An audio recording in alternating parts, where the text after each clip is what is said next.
Үйде бит бастамай қойшы, айналайын, бош.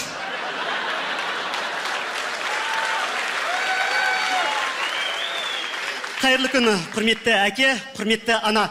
Мынау тұрған келіннің екі беті алмадай, тіпті шаштары пальмадай. Істеген істері алдым-жылдым тальгодай. Қысқасын айтқанда, аяқ қолы балғадай. Ныспысы Нұрай, әкесінің аты Тағай, анасының аты Гүлай, істейтін жерлері мұнай, тіпті ақшалар ойбайшы.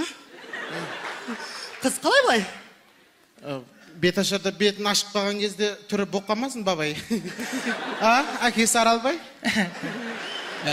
Жалпы айта кетейік, қалың малы миллионды сұрайтын Шымкенттің қыздарының құдіреттілігі қандай деп 500 мың теңгені алып қайнатама барған болатын. Дегенмен де ат-тонын ала қашты. Қанша деп атыр енді? 780 мың сұрап атыр. 780? Мына қызды ма?